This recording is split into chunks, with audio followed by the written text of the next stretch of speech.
Hello everyone and welcome back to the Expend to Draw podcast, the podcast that almost never gets a recording off the ground. I'm here with our usuals, with Joseph, Hi, with Trish, Hi, and Josh as our stand-in today. How are you doing today, Josh? I'm doing great. I mean, you could call me a regular at this point. I've been on half the podcasts. Yeah, that is very fair. Unfortunately, Sunny's recording schedule was not able to sync up with ours, but that is okay because today we have a very big set to kind of go through. It's going to be probably a little bit of a longer one, but we're going to try to keep it moving here. For those of you who are not aware, Firestorm is set to release at the end of May. This is going to be our first set outside of the first edition block. We are going into, I believe they have called it the Divine Champions block. So the basis for this idea is that they are going to be giving us new Divine runes. We've got 2 new ones in this set, as well as a focus on some of the older Divine runes that we have seen up until this point, the 8 that y'all know from the first edition block. Firestorm is going to be bringing us 2 new Divine runes with this set. First of which is going to be Hestia, goddess of the hearth. So Hestia is a new fire divine to go alongside Hephaestus. She can be enchanted with up to 4 fire spirits once cast, and you can disenchant 2 from her in order to special cast a 1 spirit fire elestral from your hand with fire if the opponent controls more or the same number of elestrals as you. Not even considering any of the other cards here, how do we feel about Hestia as a divine rune? so at base, this is an effect that's super scary, right? There are so few, actual resources that are breakable in Elestrals, and it strikes me as something like Fast Bond from Magic the Gathering that has the capacity in a future set to be insanely broken to a degree that almost no other card in Elestrals has ever been. That said, I kind of think it's mid, right? Yeah. Oh, 100%. This is going to be a return to form for me. It's been a while since we've had a Trish calls every card in the set bad segment, but poo-poo stinky. It's one of those cards that reads absolutely crazy, and then you think about its application for 2 seconds, and it immediately falls apart. Where's the best place that you would want to get a bunch of Fire Elestrals on the field? Probably in the existing Fire Nexus deck, right? But why would you ever go in on a Fire Nexus strategy in a scenario where it is probably your first turn, right? Because that's the most likely situation where you're going to be able to cash this in. Additionally, you already have a Nexus Bank because you have the Hestia, so she serves the same function as any other Divine Rune if you want to spend your normal cast on something like a Kindleo. It's good for a hypothetical fire deck that wants to go wide and doesn't yet exist, but expects to be behind on board at some point past turn 1. So God knows if that's ever going to happen. I will say, going off of that idea, Joseph, I do think that probably the Elestral that this probably works best with is specifically Kindleo. Being able to free cast Kindleo into a more built board to pick something off without using your normal cast does kind of seem like it might be worth considering, but also I feel like if you're in that situation, you don't really want a 2-card combo getting you where you need to be. I disagree. This is very obviously a Blazer's card, right? You go second, your opponent has some dudes on the board, you drop the Hestia. Oh, barf. You drop the guy, you ascend into Blazerous, you go wham, you summon Triferno, and then you win the game. It's that easy, Jerry. I think the other thing about this card, too, that's really interesting is that this is still also a good turn 1 card, because you having 0 and your opponent having 0 is the same amount of Elestrals, so you can swarm turn 1 with this card as well.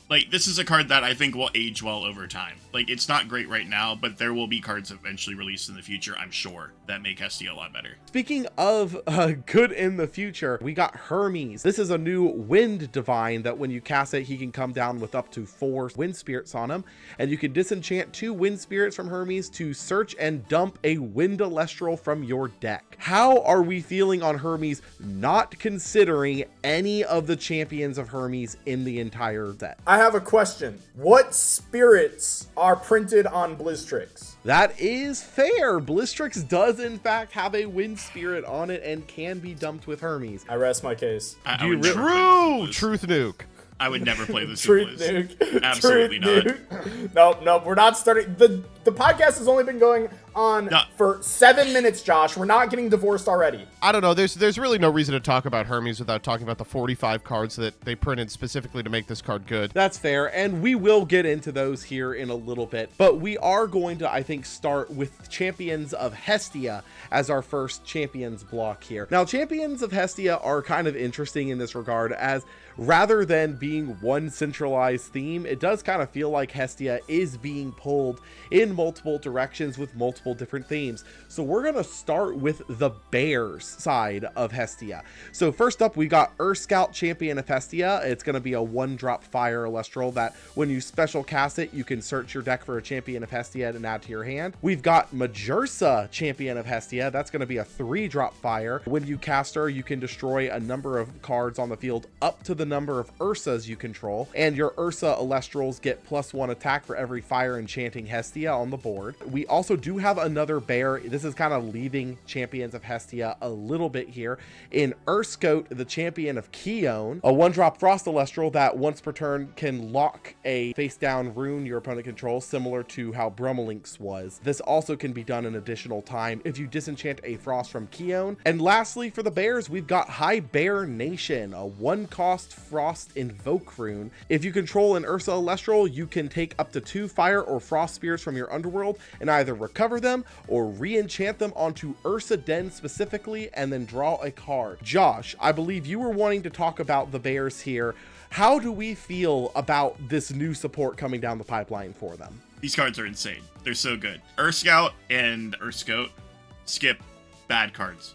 I'm sure that they'll be good eventually, just not right now. Earth Scout is also just bad chillolotl. We don't need to talk about him. However, Majursa, crazy. Board wipe, insane. This will be played in bears, which none of the other like big form bears have been played in the past to any reasonable extent, unless you were playing like Man I Love Frost and getting like Glaciersa out. The card that I'm most excited about is actually Hibernation. I've referred to this card as Bear Engage for you Yu-Gi-Oh enjoyers. The fact that this can either heal or re-enchant to Ursaden to get out the big mama bear to blow up the board and draw a card and is searchable is unbelievable. I love this card. It's playtested incredibly. Be excited for Hibernation and bears in the future. The fact that it can instantly turn your Ursaden into a 3-drop, especially with this new Majursa, I do think holds a lot of potential. As someone who did try the Man I Love Frost deck, was not a super big fan of having to jump through the amount of hoops to get to that point. Yeah.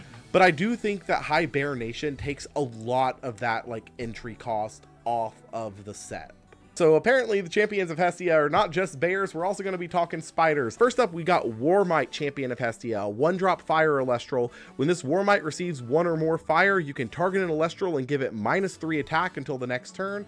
When a player casts Hestia's Hearth, you can return up to 2 fire from your underworld to your spirit deck. We got Floracne, Champion of Hestia, 2-drop fire. You can disenchant fire from your Hestia to search your deck for Arachne's Lair and add it to your hand. And during each end phase, the opponent must expend 1 equal to the number of elestrals on their field if Arachne's Lair is active and enchanted. We've got Kite Mite. We got a 1-drop wind elestral that can disenchant wind from this Kite Mite in order to special cast Warmite or Frostmite straight out of the deck. And then we've got Perachne, a 2-drop wind elestral that can be normal cast with 2 wind if Arachne's Lair is enchanted. We've mentioned Arachne's Lair a couple times here. So Arachne's Lair is a new 1-drop fire stadium that allows you to draw a card every time you cast Warmite, Frostmite, Kite Mite, Floracne, Polarachne, or Perachne, so all 6 of the spiders. And then also, because we've mentioned it from one of the cards here, Hestia's Hearth. Enchants a fire from your underworld to your board. Then if the card that you enchanted to was Hestia or a Champion of Hestia, you can do an additional fire. So with all of that on the table here, Trish, how are we feeling about spiders moving into this new set here? Spiders bad. No! There's one thing that I'm hopeful for with the spiders. It actually has nothing to do with spiders. I think that Arachne's Lair is specifically interesting because it is an insect. So you can play it alongside Artbud to get into Artvarum on turn 1. That I think is the most interesting thing that you can do with these cards. The rest of them seem very bad. Like you can just go Artbud, activate Lair, pop Lair, go Ardvarum, search a bug. So you get 2 bug searches, and then you pass, and then they earthquake you, and then you feel silly. But yeah, that's Elestrals, baby. It is the best thing you can do. Are we not even going to care about the 2-card combo of Warmite plus Hearth being effectively a 6-attack drop on your opponent's turn? It's so good. It's so bad. It's so fun doing these because Josh thinks every card is good, and then Trish thinks every card is bad, and then everyone shows up to the first week of the new set playing 5s. I will say that's probably the point that actually sticks out the most to me about the spiders, is specifically the interactions of Warmite and Hestia's Hearth. The fact that Hestia's Hearth becomes a re-enchant 2 on the Warmite, which are separate effects, by the way, so they will trigger Warmite separately. And then Warmite also gets to recover back to fire after the fact. That does seem like fire might have just gotten an incredible 1-drop bomb, because even without Hestia's Hearth, Warmite is effectively a 6 attacker the turn it comes down, right? The fact that it's basically a +4 in spirit advantage is insane. Like, that's crazy. How is this bad? Trish, you seem to have your hand up. Would you like to say something to the class? Cryoblast effect! Go! Cryoblast! Ah! Josh, Law, I think you two have a timeshare in magical Christmas land you are trying to sucker us into. Like, I just don't buy it. I'm sorry. Okay, being completely fair, obviously we haven't gotten to it yet, but Fire got some really nutty stuff this set, and I do think that Warmite has a home in Fire. With or without Hestia's Hearth, I think Hestia's Hearth is nuts, personally, but I do respect others' opinions that it's not really that good, because you are right, I guess it might be a little magical Christmas land in that regard. But with that, we do have a couple more champions of Hestia here.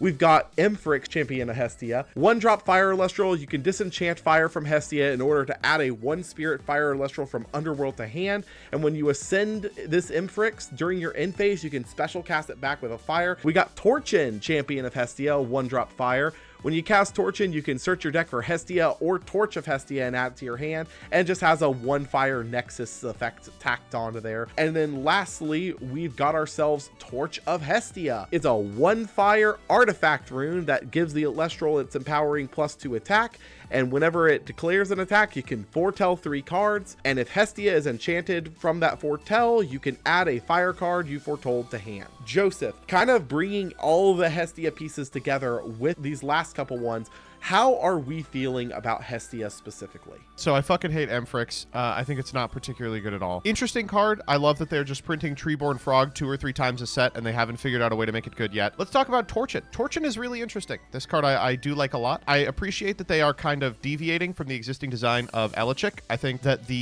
we are searching exactly 1 Divine Rune guys, and also I can do 1 other thing. I think those are awesome. I think they're great design. This card, is really bad. It searches a Divine Rune that we've identified as not fantastic, but within the context of Torch of Hestia, I think it's valuable because this card's crazy. I think Torch of Hestia is really strong in a number of decks, but I mean, we'll talk about it later in the podcast. The deck that I'm most excited to play it in is the Volcaries deck, which uses Volcaries to cheat out a Hephaestus, and then can use spirits from your underworld to enchant artifacts, basically getting you free activation of cards that are just so bad in terms of spirit efficiency. Torch of Hestia gets you an attack buff, which is valuable both for your guys getting over 5 attack on turn 1 and for Argo plays. The foretell effect is unbelievable in a deck like Hestia or Hephaestus, which has a lot of moving, I guess I wouldn't say combo pieces, but like synergy pieces. And I really like that it gets to sort of cosplay Astrabbit in a deck that is aiming to put enough playable Elestrals in the strategy to get you off of turn 1 Astrabbit being the best play in the game. I like Torchin a lot. I think it's got a lot of potential in a lot of strategies that will be excited to cast Torch of Hestia, but obviously the most exciting thing out of these 3 is the artifact, and I expect it to see some play. Yes, Torchin searching Torch is probably going to be solid enough,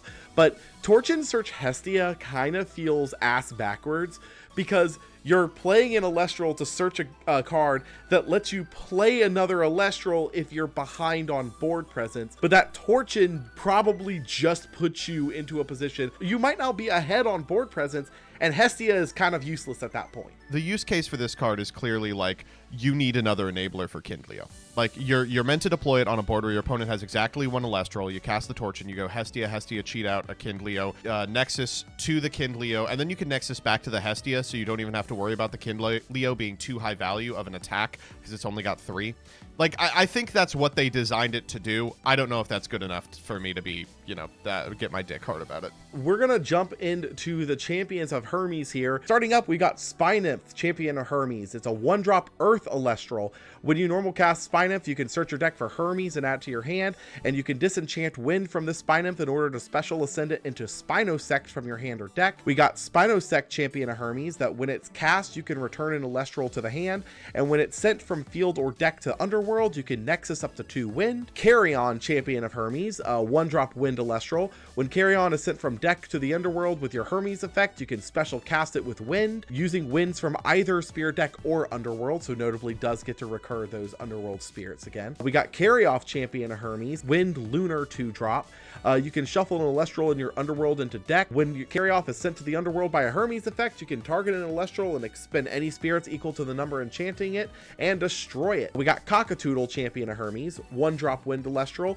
When this Cockadoodle is sent from field or deck to the Underworld, you can suppress a card on the field until the next turn. Then we got Dracodoodle, Champion of Hermes, 2-drop Wind Elestral. When a Cockadoodle is sent to Underworld, you can special cast this Dracodoodle from Underworld with 2 Wind. You can only play 1 Dracodoodle this way each turn, and this Dracodoodle gets 2 attack for every suppressed card on the field. We got Exaltair, Champion of Hermes, 1-drop Wind Elestral. This Exaltair can't be destroyed in battle at the turn you special cast it from the Underworld, and while your Hermes is enchanted, Exaltair gets +3 attack. We've got a couple of runes here as well. Caduceus of Hermes, a 1-drop Wind artifact. When the empowered Elestral is destroyed in battle, you can target another 1-spirit Wind Elestral in your Underworld and special cast it. Talaria of Hermes, a 2-wind artifact. The empowered Elestral gets +2 defense, and when it is destroyed in battle, you can draw 2 cards. Then if Hermes is enchanted, you can search your deck for a Talaria or a Caduceus of Hermes and add it to hand. And lastly, Hermes Trickery is a 1-wind counter rune that can only be played if Hermes is enchanted,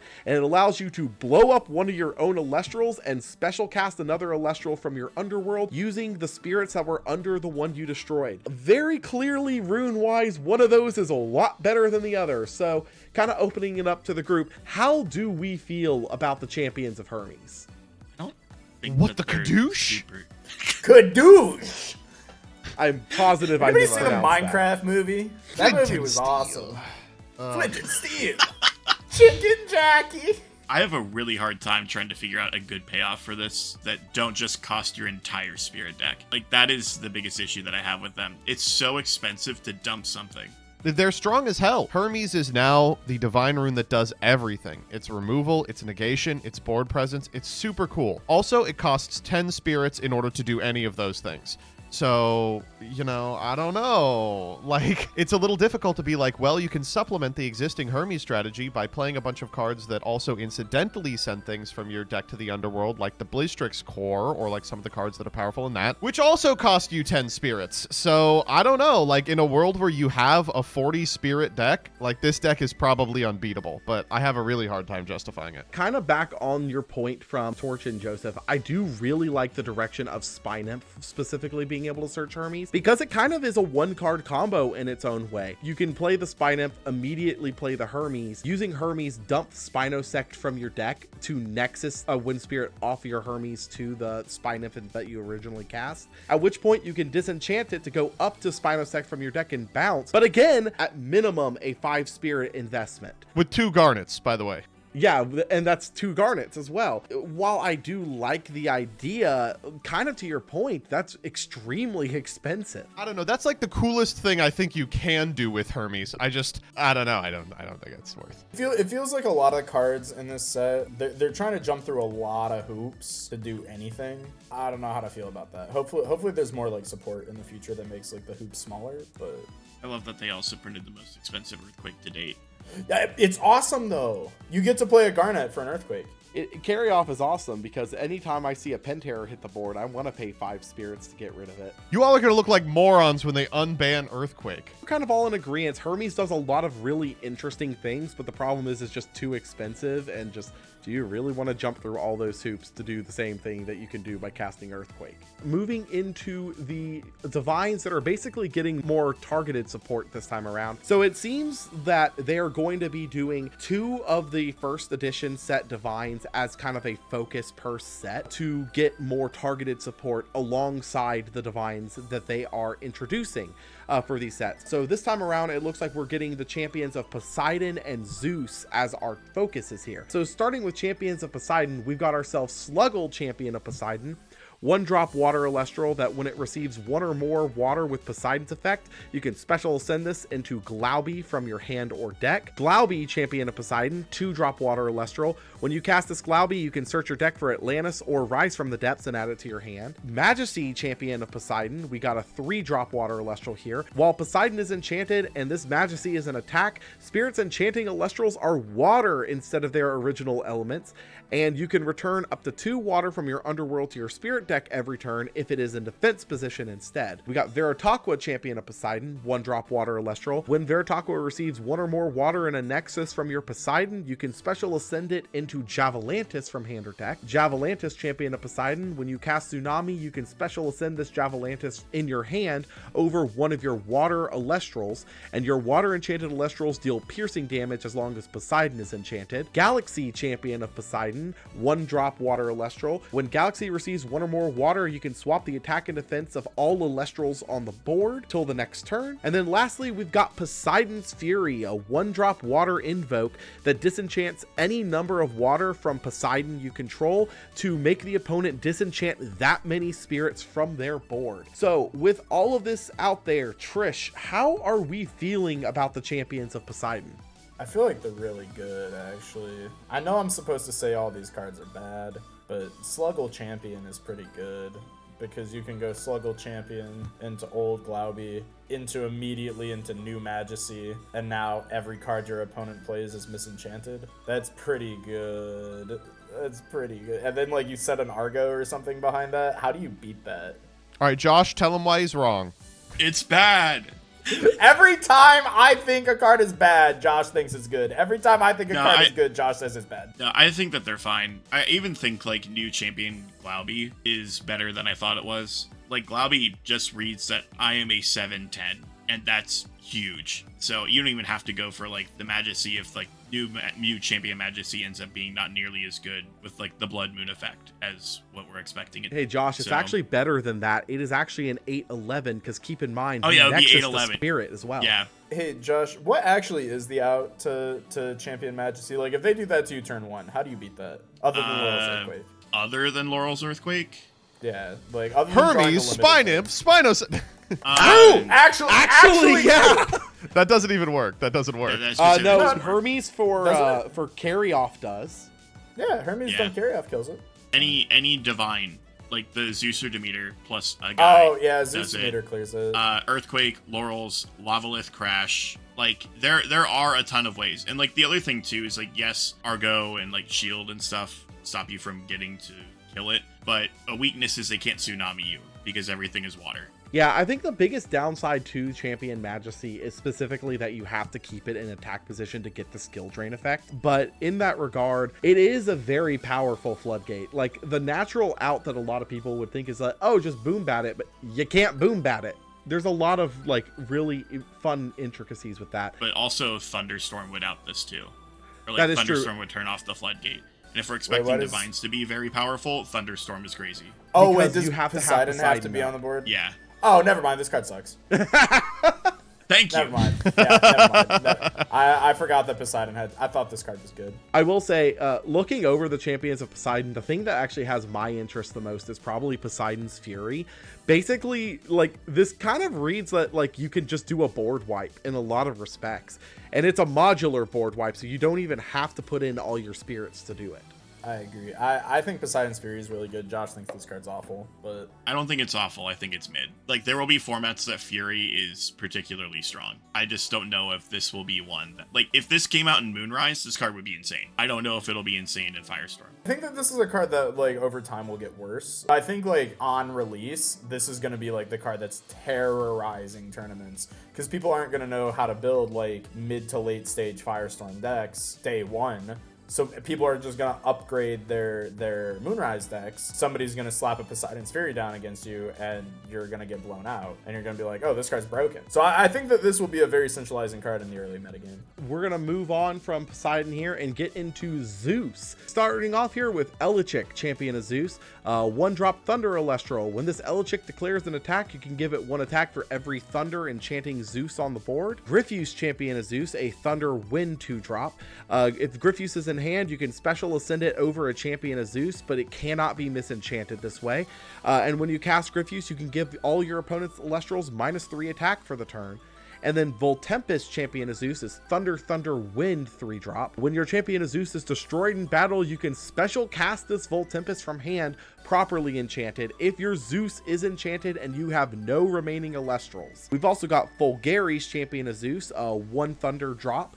You can disenchant a Thunder from Zeus in order to target and destroy a face-down rune, and if you do, Fulgaris gets +2 attack for the turn. Titanostrike, champion of Zeus, a 1-drop Thunder. When you cast Titanostrike, you can search your deck for Thunderstorm and add it to your hand. And then lastly, we've got Zeus's Call, a 1 Thunder invoke rune that can search your deck for any champion of Zeus as long as you have Zeus enchanted. Josh, I believe you were wanting to talk about the champions of Zeus here. What are our thoughts on this? I'll be honest, I'm not exactly sure how to feel about them. I need to test these cards a lot more. There's 2 decks that have come out of these. One is just the Elichic like Voltempest, I'm playing Gore's deck, which relies heavily on Zeus. And if anything happens to your Zeus, your deck doesn't do anything, but it is very strong. The other half of this is Thunder just got the last few Elestrals that it needed to be its own strategy with Titanostrike and Fulgaris. Thunder has, I think, maybe even more than Fire, now the most removal out of any of the elements, and that is terrifying. Zeus's Call also giving extra consistency. I'm very, very scared of this deck. I will say the Titanostrike champion is probably the Thunder Elestral that I'm looking at the most here. First of all, 4/4 stat line, we're going to see that a couple more times as we're going into the set. Dan has gone on record saying that this is his new favorite stat line to give 1-drop Elestrals. And it's kind of terrifying, is it not? Finally, 1-drop Elestrals that actually do, at the very least, have to trade with Eddie. But Titanostrike also being able to search for Thunderstorm does mean that you have a lot more easy access to targeted rune removal in Thunder now. Because of the heavier stat line there, I would almost kind of consider this even without the effect, like if it had a worse effect. But searching Thunderstorm is not really a bad thing at this point in time, because as we see, Divines are becoming more and more important with this set, and like we've all said already, Thunderstorm is the Thunderstorm stocks are going up. Yeah, I think that the Titanostrike is really, really solid. I think it's actually the best, other than maybe Fulgaris, the best Thunder card in the set, because I think Thunderstorm is like a mandatory 3-of now. Like, I think you have to be playing that card like at 3 in your deck list, and like this card could let you not play like 3 hard copies of Thunderstorm, and maybe you play like 2 Titanostrike, 2 Thunderstorm now. And that seems like a very solid ratio. I will say, while Fulgaris does have a really powerful effect, to me it kind of reads like it has the old Voltempest problem of you need to see both it and Zeus at the same time to actually get value out of its effect. Without Zeus, this guy comes down, he's a 3/3. He's not really going to be doing much. With Zeus, he is potentially an 8 attacker that can also pop something. That's really good, but also is basically hard counting on the fact that you can find Zeus. Unlike some of the other divines that now have searchers, the only thing that searches Zeus is original Elichic, and Elichic is still limited as of this recording. Need I remind you, though, Equilinx was a card before Argo, and that card was a problem with just having to hard draw Demeter. I think it's also worth remembering that every champion says that they need like Zeus or Poseidon or Hestia or whoever. I think that's just kind of a core conceit of all these cards. Moving into the champions of Demeter here, we've got ourselves Pandison champion, 1-drop Earth Elestral that can return up to 2 Earth from your Underworld to Spirit deck if Demeter is enchanted. We got Verdolith champion of Demeter, 2-drop Earth Elestral that can be normal cast with 2 Earth if Demeter is enchanted, and if you target this Verdolith with Demeter's effect, you can cast a 1-spirit Earth Elestral from your hand. And we're going to go ahead and just cover all the remaining Earths that are not tied to something specific. So we've got ourselves Viserys. That's right, we are now doing cards with the same name but different effects. This Viserys gains 1 attack for every other Viserys on the field, and while you have another Viserys on your field, this Viserys is unaffected by counter runes. We've also got new Panzer here, 1-drop Earth Elestral, that when you cast this Panzer, you can enchant a number of Earth to it up to the number of Elestrals on your opponent's field, and when it is destroyed in battle, you can draw a card for every spirit that was enchanted onto it. I believe I'm going to be taking over on these. Most of these are just not good. Like, let's be completely fair here. Josh, actually, I'm gonna throw it to you for specifically the Verdolith, because I know you have a lot of words for this specific Verdolith. New worst lith just dropped. Let's go, Worst baby. card of all time. Holy shit. Oh my It's god, so something me and bad. Josh agree on. That's awesome. It's so bad. There is absolutely zero reason that you would ever want to target this Verdolith with the Demeter effect. And what are you casting with it? This is a 3-card combo that just does almost nothing. It also is the first lith that doesn't have a 10 total stat line. Yeah, I hate that. Oh, that bothers me so much. Like, why does it only add up to 8? We've talked about this like offline a bit, that it's clear that they didn't want it to have the 10 stat line because they wanted it to be used with Demeter to specifically buff it up. But even then, it just feels wrong. Yeah, why wouldn't it be 7 to make it? So the Panzer is complete and utter garbage. Can we all just agree on that? Whoa! That's PK Sparks' favorite card. Don't you dare talk shit about him. Exactly. Sorry, PK. I will say, though, the Viserys actually is very interesting, not because it's a particularly great card, but it does allow you to play 3 Viserys again with the original one. You'll have to do a 2-1 split because the original one is still semi'd at this particular stage. But you do have a 3rd Viserys that you can now cast out of deck with the effect. And also, should probably ask, how are we feeling about the idea of printing Elestrals without titles that have the same name, but completely different stats and effects? I'm a little fucked up about that. It's going to make the ban list kind of weird. Yeah, I'm not a fan of that. I think that was a really goofy, odd decision, but I'm indifferent. yeah. Pokemon brain. I'm kind of really torn on it because it feels like they had the solution already there with titles. We see almost every Elestral in this set has a title for that specific reason, and it just... I get that they have to do it in some cases, because if you were able to play 6 Viserys in a deck, that would be kind of stupid. But also, like, I don't know, it just feels... You can play 10 of this Viserys. I don't really care. Yeah, it just feels kind of grimy is all. Are we just going to skip over Pandison, though? In what world do you want to play this Pandison where Demeter is your main divine? Heal. Stop. The Pandison being our first ever healer that doesn't need to have a specific activation requirement, like re-enchanting or just being on cast. The longer this thing stays around, the worse it gets.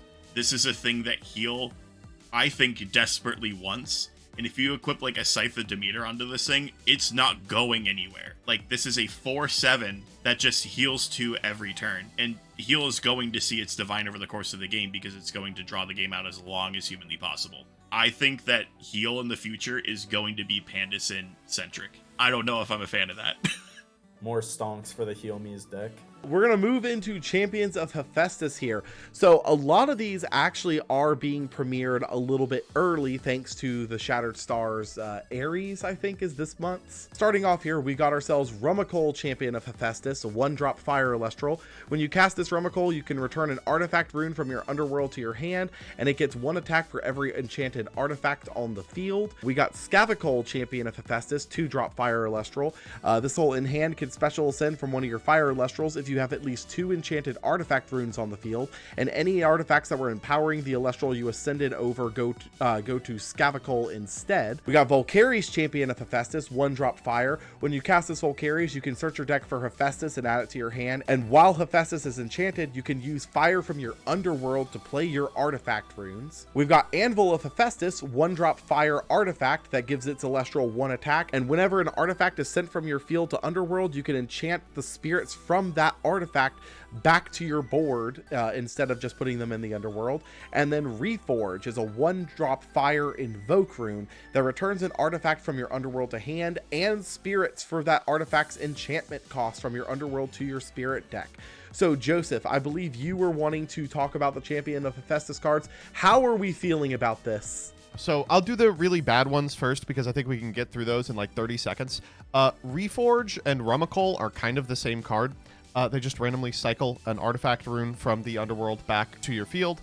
This Scavacole sucks. It's just not particularly notable or interesting. An Anvil of Hephaestus is a fun artifact in a deck that is drastically missing one other good artifact. This is not that good artifact. The scenario in which an artifact rune is sent from your field to your underworld is usually a scenario where you're nexusing off of it, so you won't be able to cash in the spirits because you want the spirits to be on your like Kindley or whatever anyway.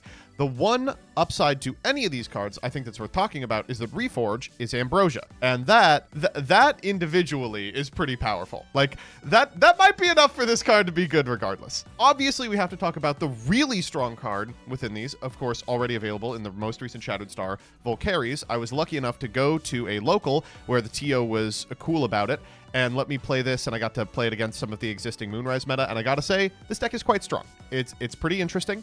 Volcaries immediately search Hephaestus. Hephaestus immediately search Hammer of Hephaestus or something. You get to immediately play it. There's a lot of tricks you can do with Argo that you can't otherwise. It's only going to get better as Torch of Hestia comes out, one of the best targets for this deck, and I think it fits really nicely into existing very powerful fire strategies. The one downside to this strategy is that it plays pretty poorly into flat negation. Obviously, the new Majesty that we were talking about is a devastating issue, but even things like Gorgon's Gaze kind of eat this deck alive. Like, Volcaries is the most Gorgon's Gazeable monster since Elechik. There's also these weird nombos with existing powerful searchers. Like, you don't want to use Elechik to get to your Hephaestus, because then you're just playing vanilla Hephaestus, and it sucks balls. The end result, I think, is a deck that is really good, but like Fire Nexus, has a lot of the same weaknesses. You know, you can get out aggroed. You do kind of rely on your power play actually working. You're a big turns deck instead of a consistent advantage deck, and therefore you kind of get run over sometimes by consistent advantage decks, and it's expensive. It's expensive as hell. Although, of course, it is lessened by Reforge when that comes out. I like the cards. I like the deck. I think it'll be good. I think it'll have a place in the metagame. I don't feel confident calling it like best deck, which I've seen on some tier lists already. Yeah, I would agree with that. I think that's pretty accurate. With how I feel about it, I think people are kind of drastically overhyping these cards. Certainly. I would never do that. The only thing that I would like add is I think Anvil of Hephaestus is actually really good. I think it's a card that might require a little bit more skilled play than some of the other options, but I think that card actually has a lot of potential. Like I've put it in all of my fire artifact lists so far, and I've liked it a lot. All right, we've got a couple of elestral blocks here that I think we're just going to kind of blitz through. We're going to start off with Ignector and Waspire. Obviously, these are not reprints. These are new effects. Ignector, 1-drop Fire Elestral. When you cast it, you can search your deck for Nectar of the Gods. And Waspire, 2-drop Fire Elestral is you can discard a fire card to make your opponent expend equal to the enchantment cost of that card. So just kind of real quick on this, how are we feeling about these? Because I feel like new Ignector just kind of feels useless compared to like the swarm potential of old Ignector. I think New Ignector is one of the best cards in the set. Oh, really? What? Yeah. Okay, what's going on? I'm serious. So if you think about it, like all you have to do is play one copy of it, but you can cast it off of old Ignector, which means that now Ignector says cast 2 bodies, search Pot of Greed. And then you can, if you want to, you could sack 2 of the bodies to play the Pot of Greed. It thins your deck. It's card by like D. 5 cards. We've invented card D. More or less, Yeah. but like it thins your Even deck if you by wanna, like like- 5 cards. Yeah. It's Even kind of if you awesome. wanted to high roll, you could search double Pot of Greed if you wanted to play like one of the Exactly. old one. Like this has like FTK potential in the future. Yeah, like this card is really fucked. I think that printing a card that searches Nectar is fine. I think printing it specifically on Ignector was a mistake. Moving on, we got Harpy, 1-drop Water Elestral. Your Elestrals cannot be attacked except for this Harpy, and when Harpy is destroyed in battle, you can draw 2 cards if you have a Divine Rune out. How are we feeling about Plucky's Nexus form? That's what this is! Yeah, this Yeah. is a Yeah, it's Plucky Plucky Nexus too. form. Moist Plucky. Oh! I didn't even track that as like being a Plucky Yeah. Nexus form. No, this is just Power Crept Fun Guide, but it's way easier to do a dupe block with. Foamy into Duplock seems funny. Moving down to Ankyloshock, 1-drop Thunder Elestral. It gets +3 attack for every Earth enchanting it, and when this Earth enchanted Ankyloshock deals damage to an opponent, you can special send it into Ankylosurge. And then Ankylosurge is a Thunder Earth 2-drop that can draw a card for every Thunder or Earth enchanting this Ankylosurge, then discard that many cards, and notably that is a once per turn. How are we feeling about these? I don't know if they're good, but I think they're some of my favorite cards. I just think it's funny that Shock turns Bloom specifically into a 6 attack buffer. Oh, I didn't even think about that. He's I just saw cute. the true cards. Yeah, he really is. Like, this is He's, like like, probably. awesome. If this card comes stellar, like, I'm saying this right now. If this comes stellar, please message me if you pull one. I'm begging you. I want them. I want this card. This is my new spirit animal of the set. Unfortunately, I think that this is like a really weird card, like set design wise, because I thought that they got a lot better at making ascensions that do things well with one another. But like, why would I ascend this in the battle phase and then not be able to draw until the following turn? Like, that's just not good. Moving into the champions of Aeolus here, we've got Titanostalk, 1-drop Earth Elestral. You can Nexus an Earth or a Wind, and when you do, you can enchant Wind to your field. Sorlet, champion of Aeolus, 1-drop Wind Elestral. When this Sorlet destroys an Elestral in battle, you can search your deck for an Aeolus or a champion of Aeolus and add it to your hand. We got Chrysor, champion of Aeolus, 2-drop Wind Elestral.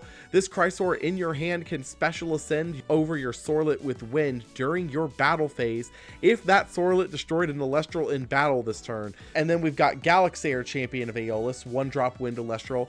When you add this Galaxair to your hand with your Aeolus' effect, you can special cast it with Wind. How are we feeling about these? Because I do think Sorlet and Chrysor specifically have some pretty solid placement here, but I could be absolutely tripping. I like them. They're cool. I wish that Chrysor could ascend with something that isn't Wind, so you can like make it Tsunami immune. I mean, besides that, I'm actually way more hyped for Galaxair. Really? I think this card sucks. I don't think it's good because you have to spend 3 spirits to get it onto the field, but it does allow for Wind Ascension plays. Habufin enjoyers rejoice. Big day for peeps, yeah. Huge day for Peeps Wedgio. Oh wait, this is a Terrasail enabler? Let's go. Oh, okay. God. Okay. Bigger day for Peeps. Broken.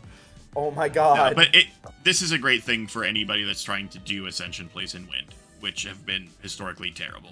I will say what I do think is actually really interesting about the Sorlet specifically is it kind of cuts down on the Doppelganger problem of potentially drawing your Doppelganger and then ascending into it using the Nabi effect, because Sorlet can just search another copy of itself if you've already drawn the Chrysor and then still just keep going. This is actually an interesting ruling question. If you search Chrysor off of Sorlet, can you ascend? Yes. Because Chrysor is a completely separate effect. It just checks if the Sorlet has destroyed something in battle that turn.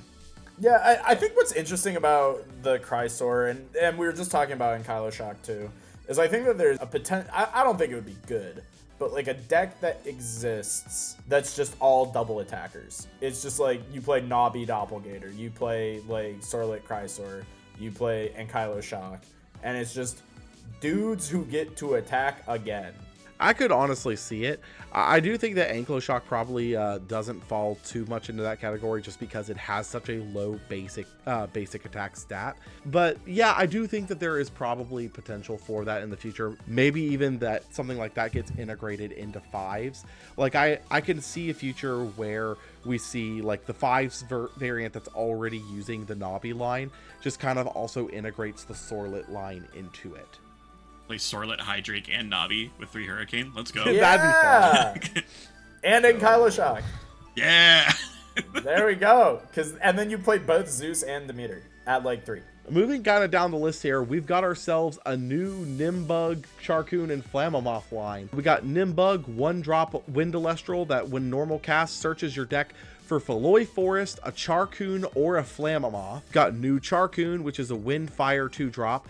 Always is considered Siracoon. You can Nexus up to 2 fire or wind, and when this Charcoon is destroyed by an opponent's rune effect, that opponent must expend up to the number of spirits enchanting the Charcoon. We got Flammomoth, a wind fire 3-drop. Your opponent's Celestrals get -1 attack and defense for every Nimbug or Charcoon in your underworld, and you can destroy a Feloy Forest on your field in order to destroy all other cards on the field except itself. And we even have a new Feloy Forest titled Burning Woods.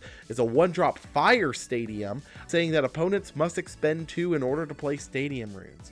I don't think I'm going to get any pushback on this. Charcoon, Flammomoth, and Feloy are all just bad, right? Are we kind of in agreement on that? Feloy might have application. Actually, correction. In the future. Feloy might have applications in the future as stadiums become more relevant, but at this particular point in time, I'm more so talking about Charcoon and Flammomoth specifically. Yeah, Oh, they're really bad. Yeah. But I do love that Charcoon counting as Syracune always directly implies that Charcoon is not a different Elestral. It is just a Syracune that got lit on fire. That is really funny. Completely niche territory here, but the fact that Nimbug searches for Flammoth does mean that the stupid Tower of Winds Flammoth deck just dropped from being a 3-card combo to being a 2-card combo, right? Yeah, that is true. Yeah. So you Sure, go yeah. Aeolus search new Nimbug search for the old Flammoth, the one that actually has the good, the one pretty that's solid actually effect on it. decent. You go Tower of Winds, Nexus from the Aeolus to the Nimbug, Special Ascend to the Flammoth you just searched. Yeah. Hell yeah. I'm in. So like it make that combo, the old Dimax special, a lot better in that regard. I don't really know if that's necessarily playable. Anything's playable. I do think the fact that it is a 2-card combo now, and one of the cards is probably going to be one of the most played things if you're playing a wind box in the first place, being the Aeolus. I do think that actually might hold some relevance here in the near future, especially if they do end up printing like one of those cards, kind of like that we've seen recently, that can search for Tower of Winds, kind of like how we saw the Glauby that can search for Rise from the Depths. Like, if we see another searcher like that, this might actually become like a playable strategy. We also have 4 new wind counter runes. These are based on the 4 directional winds of Greek mythology. So starting off here, we've got Sirocco of Nodus, wind fire 2-drop counter rune. Until the next turn, players must also expend 2 in order to declare an attack with an elestral that is not wind or fire enchanted. We've got Monsoon of Iruis, wind water 2-drop counter rune, enchant up to 2 in combination of wind or water to your field, and then suppress every face-up card that is not wind or water enchanted until the next turn. We got Mistral of Boreas, a wind frost 2-drop counter rune. It can only be played when an opponent plays an artifact or a divine rune. Flip it face down and it cannot be played again this turn. And then Breeze of Zephyros, a wind solar counter rune that nexuses wind or solar, and if you do, you can give every wind or solar enchanted elestral on your field plus 2/2 until the next turn. How are we feeling about these counter runes? Yeah, they all do really cool stuff. I'm surprised. I think they're all kind of interesting. They all have applications. Sirocco of Noctis the first, and hopefully a long series of fogs that will inevitably enable Turbo Fog. Monsoon of Eris, the first card that is not lunar, that suppresses not lunar guys. It's a huge benefit to the suppression control deck that's going to be tier 0 next format. Mistral of Boreas, cool out for the divine rune stuff, but doesn't it only trade for 1 spirit because the effect to over enchant is yeah. Breeze of Zephyros is like a combat trick, which we actually have startlingly few cards that are just guys get +2/+2. I think that effect is super necessary, and I think it's really good in those elements. I like them all. I think they're all interesting. I will say the only one of these that particularly just does not read well to me at all is Sirocco of Nodus, namely because to me it reads as in a lot of ways worse Tsunami, but I do also recognize that it is going to be handling scenarios that Tsunami can't touch, so maybe it has play there. The Champions of Khione. We're once again jumping back to water because we're starting with Narpoon, Champion of Khione. 1-drop water elestral, you can nexus water or frost. When this Narpoon receives 1 or more frost, you can special ascend it and More frost! More frost! Sorry, one more time. What when the Narpoon when the Narpoon receives what? we got Waylance, Champion of Khione. Water Frost 2-drop. This Waylance deals piercing damage, and when Waylance declares an attack, you can nexus up to 4 frost from any number of cards on the field to it. We got Brummelinx, Champion of Khione, 1-drop Frost Elestral. When you cast this Brummelinx, you can search your deck for a Mountains of Boreas or Blizzard and add it to your hand. We got new Frigicub, 1-drop Frost Elestral. You can return a Blizzard from your Underworld to your hand. Notably, that is once per turn. And we got Shiverroar, 2 Frost Elestral. You can expend a Frost in order to special cast a Frigicub from your Underworld with Frost, and when you cast Blizzard, you can target and destroy an Elestral. Say something very interesting about the Champions of Khione here, also counting Urskote. It seems very much like they are trying to specifically lock up or delete back row without being able to respond, and then just load up Waylance to punch for a ton. Am I misreading that? But that kind of seems like it's what their game plan is here. I don't know. Can you read the Narpoon again? Yeah. Oh yeah, I'll read the that. Narpoon one more time. I think I missed it. When this Narpoon receives one or more frost, you can special. But yeah, I don't think that the new Wayland stuff is particularly great. I do think that running this with old Waylance actually is potentially solid enough, just because old Waylance is probably one of the better statted 2-drops that actually has a solid effect. The Blizzard stuff reads to me very similar to how Titano Strike was kind of based around Thunderstorm. Kind of in that regard, I don't think that it's necessarily good to go into the full Shiver thing here. But I do think that being able to search and recycle Blizzard, that absolutely should be considerable, right? No. No? Okay, cool. No. Glad I'm It's not Thunderstorm. Yeah, fair point.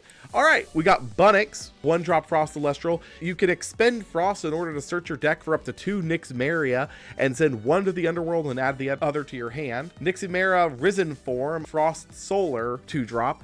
You can expend Solar in order to target and destroy a face-down rune. During your end phase, you either need to destroy this or special ascend it into a Nixamera Fallen Form from hand, deck, or Underworld. And we got Nixamera Fallen Form, which is a Frost Lunar 2-drop. This Nixamera cannot be targeted by invoke runes, and during your opponent's end phase, it does the same thing back to Risen Form. So Joseph, kind of looking over the Nixamera cards, how are we feeling about these? They're interesting. They're going to be fucking annoying to play against. The game plan here is like you're supposed to Bunnix. I don't know how you get to this point, but you ascend up to a Nixamera. Of course, Risen Form is like a really good attacker because it contests back row runes. And then at end step, you ascend into the Fallen Form that's in your Underworld. And when you ascend, the Risen Form goes to the Underworld, so you can ascend to that on your turn.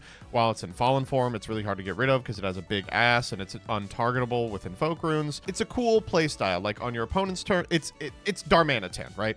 It's on your opponent's turn, it's super defensive. On your turn, it's super aggro. I like it. I think it's cool. I think it's an interesting modular guy. I don't necessarily think it's going to be particularly crazy. Like, you have to ascend into it, which is kind of tough to do, right? Despite the fact that these cards are good at attacking and defending respectively, they're not invincible. Both of them do have some cards that do kind of eat them alive. And for that reason, like, I think these cards will be around and people will be trying them. I think they will be popular because they're like cool and interesting and fun to play with, but I don't think that they're like necessarily crazy. I will kind of push back a little bit on the how hard it's going to be to get to the Ascension. Bunnix, being a 4/4, once again, that stat line coming up, the 4/4, you do have to find a 5 to kill it, which granted, finding a 5 in this day and age is not really rocket science. But I do think that the 4/4 stats on it does give it a little bit more survivability than maybe we're giving it credit for. I think there's kind of a cool play that you can do, and that actually doesn't have anything to do with Bunnix or Nixamera. It's actually with the Werepup stuff. So when I've been testing the Nixamera deck, you can go like Werepup into like Void Champion, and then flood the field, and you just solar ascend the Lyca Void, so it's lunar solar. You protect the Lyca Void for 1 turn, and then you have 2 bodies that you can just freely ascend over, and you just siphon that solar spirit off, and then you just have your properly enchanted Nixamera on the next turn. And that's like a really cool way to get it out, to just give yourself these extra materials to ascend with. Yeah, that sounds crazy. You can also just do this in Morfrost. Like, Morfrost also floods the field. Like, Nixamorfrost is going to be a crazy deck. Morfrost! I've never heard of those cards. So the concept there is just you go really wide, and then like one of them's going to stick around? Yeah. I mean, like, you're also going to play, like, Brumalinks in, like, the Mountains of Boreas, so, like, Bunnix is going to be, like, a 5/5, and almost nothing outside. The thing that I think, like, really determines a lot of this is how it stacks up versus counter runes. Like, correct me if I'm wrong on this. Does Nixamera escape poison-tipped arrows? No, it does. It does. It always does, because turn player has to resolve all their mandatory effects before the opponent has a chance to. Yeah, and then you go into the other form, and then you PTA it. Yeah. That, yeah. But it does escape. Okay, yeah, all right. Yeah. No, but I understood what doesn't Joseph really was asking. Josh, sorry, yeah, thought I too was far. asking Trish's question, but that kind of sucks because then the PTA can be contested by the Risen Form effect, right? Yeah. Yeah. Correct. That's Like, fair. if the PTA only matters if you activate it in end step, then it's just another thing that Nixamera can theoretically eat, right? Yes. Yeah, Nixamera chews through back row like crazy. Okay, in that case, it is, better than I thought, but I still maintain that it's good, but not great. I will also say, though, that something to consider on this is that Nixamera, in a lot of ways, is extremely threatening, because if it does tick Risen Form, Fallen Form, Risen Form, that Risen Form has 4 spirits on it, at a minimum. And the fact that it's blowing up your back row and is going to get a hit in, that is going to hurt, but also kind of in that same regard, because it goes tick, tick, tick, it also is kind of expensive to keep up and maintain. But I guess you could always just siphon off those spirits for like your counter runes, so it doesn't really matter in the long run. You're going to use the spirits anyway. Let's move on to the Champions of Apollo here. We've got Soul Bell, Champion of Apollo, 1-drop Solar Elestral. When the Soul Bell is foretold with Apollo's effect, you can special cast it with Solar. We've got Soul Stalks, Champion of Apollo, 2-drop Solar Elestral. When you cast this Soul Stalks, you can search your deck for a Soul Bell and put it on top of your deck, and then you can expend Solar in order to return a Divine Rune to its owner's hand. We've got Exaltus, Champion of Apollo, the 1-drop Solar Elestral. When an Elestral on your field is destroyed in battle, you can special cast this Exaltus from your hand with Solar, and Exaltus gets +3 attack if you foretold that turn. And then we got Plucky, Champion of Apollo, 1-drop Solar Elestral. When you normal cast this Plucky, you can search your deck for a Lyre of Apollo and add it to your hand, and when you cast a Solar Rune, you can return Solar from your Underworld to your Spirit deck. Lastly here, we've got 2 more runes to go with this. We've got Lyre of Apollo, 1 Solar Artifact rune that swaps the Empowered Elestral's attack and defense, and then gives all Champion of Apollo you control +2/+2. And then Solar Charge is a 1 Solar Invoke rune that enchants a Solar from Underworld to an Elestral on your field. So I know that Trish is usually the Solar guy here, but we're actually going to toss this over to Josh. How are we feeling about the Champions of Apollo here? I think that the first light deck got a ton of support, especially with the new Soul Bell.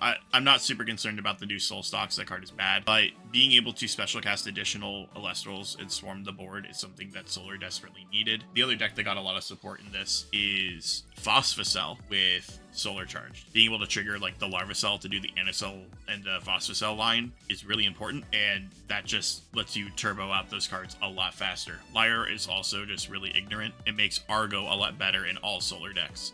So like even like the Dimax Celestlio deck, I think that deck would probably play Lyre to some extent.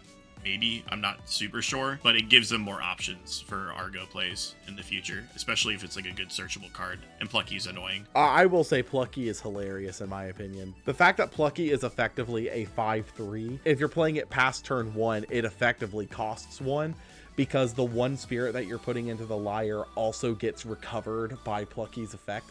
This card just reads absolutely hilarious to me. But I do agree with you. I think that Lyre is probably one of the most ignorant cards in this entire set because of its interactions with Argo, just kind of making Argo into a potential galaxy at any given point. Solar Bistic. We've got the Champions of Artemis next. So starting with Werepup, 1 lunar drop. You can special ascend this Werepup to Like a Void from your hand or deck if the opponent has at least 2 suppressed cards. And when this Werepup is destroyed in battle, you can suppress a card on your opponent's field until the next turn. We got Like a Void, Champion of Artemis, 2-drop lunar Elestral. When you cast this Like a Void, you can special cast any number of Werepup from your deck with lunar suppressed.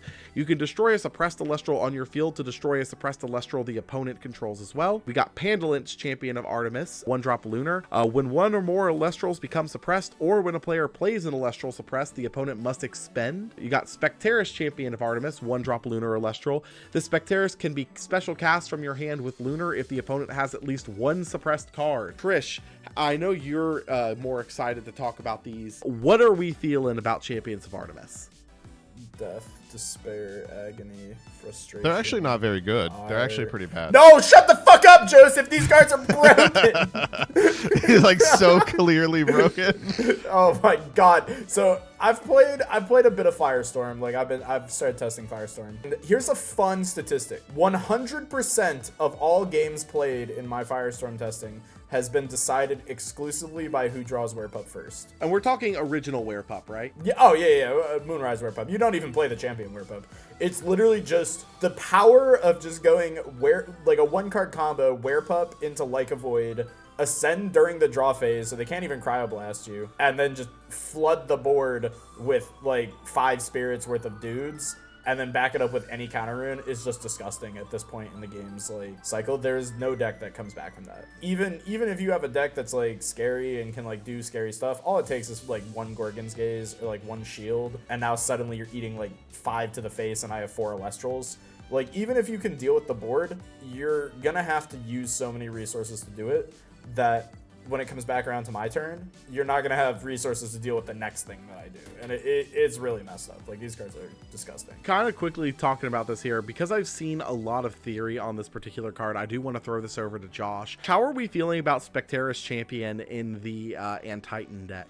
Oh, it's so cool. Like, if your deck is trying to specifically do Titan shenanigans, Specterus is the card that deck needed. It turns Ardbud into, like, a 2-card combo, but rather than needing 2 turns to accomplish the combo, you do it in 1, which is really strong. Like, before you'd have to do, like, Ignector, wait a turn, all the bugs have to survive, and then you do the Ardbud. Now you can go, we'll just say, like, Artemis, suppress something on your opponent's field. Ardbud, search Specterus, cast Specterus, disenchant, go Ardvarum, search another Specterus, cast Specterus, pop it, go Titan, and then like pop cards with the other bugs in your hand, which is very strong. This is really good. I think the Specterus is also cool, like, with Werpa being so, like, strong. It is one of those cards that you can play, like, going second, because if the opponent's playing optimally, they're gonna cast their like avoid during the draw phase and play around Crab Blast, which means that you could just drop Specteruses to try and clean up the board a little bit. So like, that's interesting, but it's very much a case of like one card warping the entire format around it. Joseph, I actually want to also toss it over to you. There's a lot of cards here that deal with suppression. How are we feeling about this for the suppression control deck that you had previously mentioned? Yeah, it's the best deck in the room. Tier -1. I don't think anything is going to be able to stand up to it, but regrettably, that deck also plays Werepup and do Like a Void, so, it'll just play out the same way as everything else. We got Nemistar, 1-drop Lunar Elestral. You can Nexus up to 2 Lunar, and an Elestral that receives Lunar this way can attack the opponent's spirit deck directly that turn. And we also have Terror Star, 2-drop Lunar Elestral. You can Nexus up to 3 Lunar, and whenever a player nexuses, an opponent must expend equal to the number of spirits Nexus. How are we feeling about these two? Neat. Terrible. I think that Terra Star is cool for the singular fact that 20 years from now, there might be a deck that nexuses 20 times in one turn, which means it's an FTK. No, I'm ready for the play where you go Nemistar Nexus 2, Full Moon Nexus 2, Full Moon Nexus 2, Full Moon Nexus 2, like hit for 9. That'll be funny. It'll be good if there was like a funny and lucky Elestrals moments, like a funny and lucky Clash moments account. That would go on there. And lastly, I would be remiss if we got out of here without talking about these two. We've got 2 little escapees from Tartarus also in this set, starting with Drataya Escape from Tartarus, 1-drop Earth Elestral. You can discard an Ambrosia or a Golden Apple of Discord to draw 2 cards. Remember that is once per turn, that is not a repeatable effect. As well as Sparkit Escape from Tartarus, 1-drop Thunder Elestral. When you normal cast this Sparkit, you can look it up to 2 random cards from your opponent's hand and discard one of them, and has a Nexus for 2 Thunder stapled onto it. I know we have some strong feelings about these cards. How are we feeling about them? I think Sparkit could have escaped from Tartarus by being unbanned. Like at this point, I don't No. really care about this. No, Card. absolutely not. No. Absolutely not. I had to conclude it with one like insane person take. I don't know. I think this Sparkit is cool. I think it does interesting stuff. I'm not very scared of it. It's kind of underperformed for me. You were playing it in a horrible deck. I was doing that, but I think that the Sparkit it's interesting in the mid to late game because it just says look at your opponent's hand. Like, if they have, like, 2 or fewer cards, which a lot of times they will, and you just rip cards. And, like, that's felt strong. It being on a 3-stat, though, is, like, really stinky. 3 is so hard to justify now. It still does, like, the Sparkit thing, though. And, like, we never had Sparkit with Argo ever at the same time. Spargo. So, like, you can go, like, turn 1 Sparkit, like, rip a card out of their hand, cool, set Argo, and then cast Rabbit on the following turn. That I think is, like, specifically horrifying. the best case scenario for it. Yeah. I think they ruined Drataya. Oh, they all they had to absolutely do- ruined it. All they had to do there was was- just say that the draw was just once per turn. Like, they could have just kept old Drataya and just made it a once per turn, and it would have been completely fine. with that said, final ratings on Firestorm. How are we feeling? Werepup. 9 out of 10. Werepup out of 10. Werepup out of Werepup, yeah. Yeah, it's like this is the Werepup set. Like if you like this is my prediction. If your deck doesn't have Werepup in it, do not sign up. Werepup is the card that is better than Astrabbit now. Couple last questions that Sunny will kill me if I do not mention as we're going through this. What is everyone's favorite full art from this set? Carry off. He's thugging. Easily the Nixamera Risen form. That thing's so badass. I like Thunderstorm. That one's actually pretty good. I was also going to say Thunderstorm. It's a pretty cool card with that. How are we feeling about the concept of the God Packs that they're going to be introducing with this set? Oh yeah, there's They're cool. They're cool. They're very cool. I forgot they existed. All right, fair enough. Well, thank you all for joining us for another wonderful episode of the Expend to Draw podcast. And if you guys are excited for Firestorm as we are, be sure to get your pre-orders in using our affiliate link in the description below to help support the channel. And also, be sure to go and check out Josh and the Elestronauts over on their channel. Josh is basically over here so much at this point. He's kind of like an honorary corner. I think Josh has been on more episodes. He's here more than I am. Yeah, I think Josh is here more than both of us. For the podcast, yeah, sure, that's pretty fair. On the channel in general, Trish, I wouldn't say that. No, Josh Subscribe is to here more than me. Words. Yeah, subscribe to Words. Yeah, subscribe to Wirt. Pour one out for our buddy Wirtz. Drataya coming out of hell looking pretty much like a changed man. And with that said, also be sure to drop a like and a subscription down below if you guys like the content, and we will see you all next time. Take care.